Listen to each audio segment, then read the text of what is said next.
కర్ణాటకలోని ప్రసిద్ధ పుణ్యక్షేత్రం ధర్మస్థలలో వందల మృతదేహాల ఖననం ఆరోపణల కేసులో కీలక పరిణామం చోటు చేసుకుంది. ఆ మృతదేహాలను తానే పూడ్చిపెట్టానని ప్రకటించుకున్న ఒకప్పటి పారిశుద్ధ్య కార్మికుడు ముసుగు వ్యక్తి భీమాను తాజాగా సిట్ అధికారులు అరెస్టు చేశారు. ఈ ఆరోపణలపై ఇప్పటికే అతడు మాట మార్చినట్లు సిట్ అధికారులు తెలిపారు. తప్పుడు సమాచారంతో ప్రభుత్వాన్ని ప్రజలను తప్పుదారి పట్టించాడన్న అభియోగాలపై భీమాను ప్రత్యేక బృందం అధికారులు అదుపులోకి తీసుకున్నారు. నిన్న రాత్రి నుంచి ఈరోజు ఉదయం వరకు సిట్ ప్రధాన అధికారి ప్రణబ్ మహంతి అతడిని విచారించారు.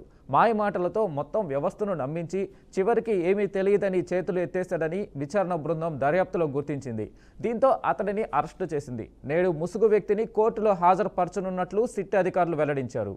దీనిపై మరింత సమాచారం మా ప్రతినిధి శ్రీకాంత్ అందిస్తారు. శ్రీకాంత్, చెప్పండి, ఏదైతే విజిల్ బ్లోయర్గా ఉన్న భీమా ఎందుకు మాట మార్చాల్సి వచ్చింది? సిట్ దర్యాప్తులో ఏం జరిగింది? రైట్ వెంకట్, అయితే ఏదైతే మన ధర్మస్థల కేసు సంబంధం చూసుకుంటే కనుక కీలక పరిణామాలు అయితే చోటు చేసుకుని చెప్పుకోవచ్చు. అయితే దాదాపు 100కు పైగా శవాలను పూడ్చిపెట్టినట్లు ఏదైతే ఆరోపణ చేశాడో ముసుగు వ్యక్తి భీమా అనే వ్యక్తి ఆరోపణలు ఏదైతే చేశాడో ఆ ఆరోపణలన్నీ కూడా నిరాధారం అంటూ కూడా పోలీసులు తెలిసి చెప్పినటువంటి పరిస్థితి. అంటే ఇవాళ ఏదైతే సిట్ స్పెషల్ ఇన్వెస్టిగేషన్ టీం ఏదైతే ఉందో ముసుగు వ్యక్తి భీమాను ఏదైతే బెల్తంగడి మెజిస్ట్రేట్ ముందు హాజరుపరచనున్నారు. అయితే దీన్ని చూస్తే కనుక ఇదంతా కూడా తప్పుదారి ప్రజల్ని అటు ప్రభుత్వాన్ని పూర్తి స్థాయిలో తప్పుదారి పట్టించడంటూ కూడా పోలీసులు చెప్పుకొచ్చే ప్రయత్నం చేశారు. అయితే ఒక రకంగా మన దీనికి సంబంధించి ఒకసారి అంటే పూర్తి డీటెయిల్స్ చూసుకుంటే కనుక 2000 సంవత్సరం నుంచి 2015 సంవత్సరం వరకు ఈ ఏదైతే రికార్డ్స్ ధర్మస్థలలో అసాధారణంగా ఏర్పడినటువంటి ఈ మరణాలు, ఈ శవాల పూడ్చివేత, ఈ సంఘటన ఏదైతే ఉందో అక్కడ దానికి సంబంధించిన రికార్డ్స్ అన్ని కూడా పూర్తిగా మాయమవడం అనేది ఒక చర్చనీయాంశంగా దారిస్తున్నటువంటి పరిస్థితి. అయితే దీన్ని చూసుకోవడానికి ఈ రికార్డ్స్ అని ధ్వంసం వెనుక ఎవరున్నారంటూ కూడా, అంటే వాళ్ళని ఎవరి ధ్వంసానికి పాల్పడారంటూ కూడా విచారణ జరిపించాలో డిమాండ్లు కూడా వెలువెత్తున్నటువంటి పరిస్థితి.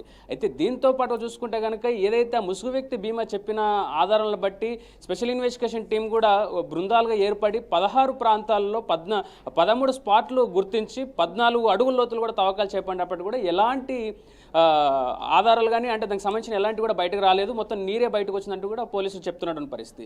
అయితే ఇదిలా ఉంటే ఈ ముసుగు వ్యక్తి భీమాకు సంబంధించిన అంశం ఇలా ఉంటే ఇది గతంలో ఏదైతే 2003 సంవత్సరంలో ఎంబీబీఎస్ విద్యార్థి అనన్య భట్ ఎవరైతే ఉన్నారో అదృశ్యమైనటువంటి వ్యక్తి అంటూ కూడా కన్నడ పోలీసులు అంటే స్థానికంగా దక్షిణ కన్నడ పోలీసులకు ఫిర్యాదు చేసినటువంటి అనన్య భట్ తల్లి సుజాత భట్ ఇవాళ ఆమె మాట్లాడుతూ ఆ కేసుకు నాకు సంబంధం లేదు, నాకు అసలు కూతురే లేదు, ఎవరైతే ఈ మరణాలకు పాల్పడ్డారో ఈ మరణాలకు సంబంధించి ఇష్యూని తీసుకొచ్చారో వాళ్ళే నన్ను ఇలా కేసు పెట్టమని చెప్పారు తప్పితే ఆ కేసుకు నాకు ఎలాంటి సంబంధం లేదంటూ కూడా ఆమె కడాఖండిగా తేల్చేసినటువంటి పరిస్థితి. అంటే ఇట్లా ఓవరాల్గా చూసుకుంటే కనుక ఈ ఏదైతే ధర్మస్థలకు సంబంధించిన కేసు ఏదైతే ఉందో ఒక మిస్టరీని తలపిస్తుందని చెప్పుకోవాలి. అంటే గత కొన్ని రోజుల వరకు కూడా ఏదో ఉంది, అక్కడ ఏదో జరుగుతుంది అంటూ కూడా తవ్వకాలు చేపట్టి పూర్తి స్థాయిలో తవ్వకాలు రూట్ నుంచి ముందుకు వెళ్తూ ఉండగా సడన్గా ఒకసారిగా మళ్ళీ ఈ అంశం ఏదైతే ధర్మస్థలకు సంబంధించిన ముసుగు వ్యక్తి భీమా అనే వ్యక్తి ఎవరైతే ఉన్నారో ఆ వ్యక్తి ఇమీడియట్గా ఇలా టర్న్ తీసుకొని ఈ రకమైన ఆరోపణలు ఈ రకంగా మాట్లాడడం అనేది మరోసారి చర్చనీయాంశం దారిస్తుందని చెప్పుకోవాలి.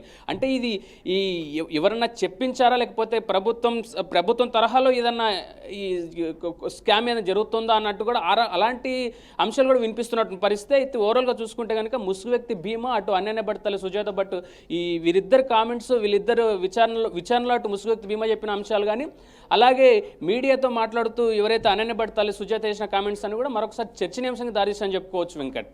Right Srikanth, thank you.